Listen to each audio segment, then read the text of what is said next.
खुलुमबाय बियो बडलेण्ड इंखं टेलिभिजन दिनैनि रादाबखौ फरायदों आं मिथिंगा बसुमतारी। दिनैनि गाहाय रादाबफ्राव दङ। रायजो बेंगिरि जगदीश मुखिया गाबोन क'क्राझाराव फैगोन। गुबुन रायजोआव थाबथानानै थानाय सोद्रोमाफोरनो रायजो सोरखारा दानफ्रोमबो 2000 रां अनसुंथाइ हरगोन।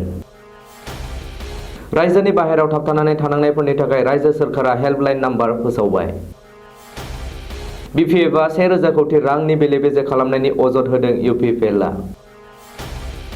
25 जुननि गेजेराव फोसावगोन एचएस जोबथा आनजादनि रिजाल्टखौ।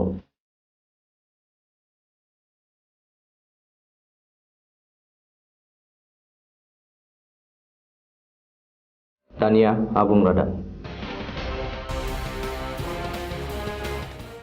बिटिसि खुंथायनि गोहोखौ गावनि आखाइ सिङाव लांनायनि उनाव रायजो बेंगिरि प्रफेसार जगदीश मुखिया गाबोन एबा समबारखालि क'क्राझाराव दावबायफैगोन। सुलुङाव मिथिनो मोननाय बायदिब्ला क'क्राझाराव थानाय बिटिसि सेक्रेटारियेट मावख'आव गाबोन रायजो बेंगिरि जगदीश मुखिया दावबायफैनानै बिटिसि खुंथायनि गुबुन गुबुन बिफाननि गोजौ थाखोनि बिबानगिरि आरो अफिसारफोरजों लोगोसे गुवारै सावरायफैगोन आरो आथिखालनि थासारिनि बागै सुलाद लाफैगोन। मख'नो गोनांदि बिटिसि खुंनायनि समफारिया बारग'लांनायनि उनावबो कर'ना भाइरासनि गिख्रंथाव थासारिनि थाखाय बिटिसि बिसायख'थिखौ थि समाव खुंनो हायैनि थाखाय रायजो बेंगिरिया बिटिसि खुंनायनि गोहोखौ गावनि आखायाव लांनाय जादों। बबेखानि क'क्राझाराव दावबायफैनानै रायजो बेंगिरिया बिटिसिनि बाजेट बाहायनाय, मिरुनिफ्राय हरनाय आरो रायजो सोरखारनिफ्राय हरनाय बिथांखिफोरखौ बाहायनायनि बागै सावरायनो हागौ होन्नानैबो मिथिनो मोन्दों। गिख्रंथाव कर'ना भाइरासनि लकडाउननि समाव गुबुन रायजोआव थाबथानानै थानाय आसामनि सुबुंफोरनो रायजो सोरखारा दानफ्रोमबो 2000 रां अनसुंथाइ हरगोन। बे बाथ्राखौ फोरमायदों आसामनि सावस्रि आरो राङारि मन्थ्रि हिमन्त बिश्व शर्माया। मन्थ्रि शर्माया बुंदों दि कर'ना भाइरासनि बे गिख्रंथाव थासारिया कन्ट्रलाव फैयागौमानि गुबुन रायजोआव थाबथाना थानांनाय आसामनि सुबुंफोरखौ रायजो सोरखारा मदद खालामगोन आरो साफ्रोमबो सुबुंनो दानफायाव 2000 रां अनसुंथाइ हरबाय थागोन।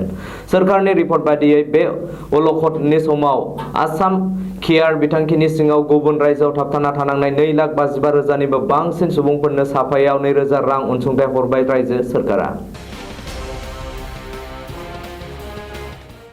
हादोरनाङै कर'ना भाइरासनि लकडाउननि समाव गुबुन रायजोआव थाबथानानै थानांनाय आसामनि सुबुंफोरखौ लाबोफिननायनि जुनै रायजो सोरखारा मोनसे हेल्पलाइन नाम्बार फोसावबाय। सावस्रि मन्थ्रि हिमन्त बिश्व शर्माया रायजो सोरखारनि बे हेल्पलाइन नाम्बारखौ सनिबारखालि फ्लेग अफ खालामदों। बे हेल्पलाइन नाम्बारानो जादों 7428159966। आरोबाव खनसे बुंफिनदों 7428159966। मख'नो गोनांदि बे अलखदनि समाव गुबुन रायजोआव थाबथानानै आसामाव फैफिननो गोसो जानाय सुबुंफोरा हेल्पलाइन नाम्बाराव मिस कल खालामनो हागोन। बबेखानि सावस्रि मन्थ्रि हिमन्त बिश्व शर्माया गुवाहाटी नोगोरमायाव खुंनाय मोनसे खौरांगिरि मेलाव फोरमायथिनाय बायदिब्ला हेल्पलाइन नाम्बाराव मिस कल हरनायनि 48 घन्टानि उनाव बिनि मबाइल नाम्बाराव मोनसे लिंक हरगोन आरो बे लिंकआव हाबनानै बिनाय बायदियै फर्मखौ आबुं खालामना साबमिट खालामनांगोन।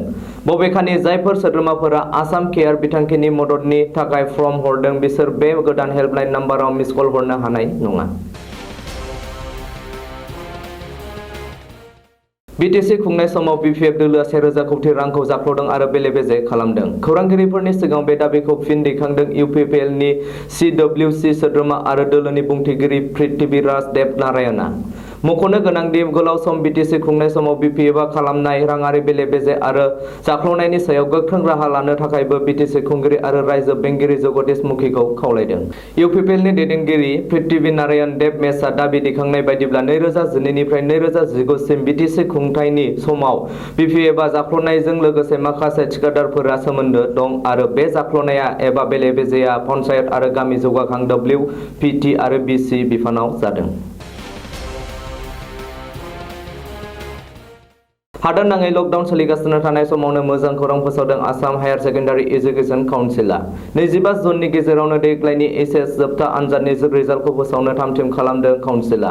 बबेखानि कर'ना भाइरासनि लकडाउन सोलिगासिनो थानायनि गेजेरजोंबो एचएस जोबथा आनजादनि फिननाय बिलाइ नायनाय खामानिखौ 90% फोजोबबाय होन्नानै फोरमायथिदों काउन्सिलनि नेहाथारि मनरन्जन काकतिया।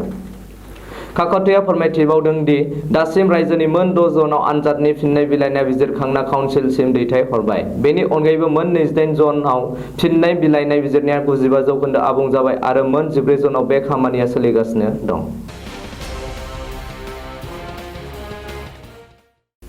दिनैनि रादाबा एसेनोसै। गोजोन्थों।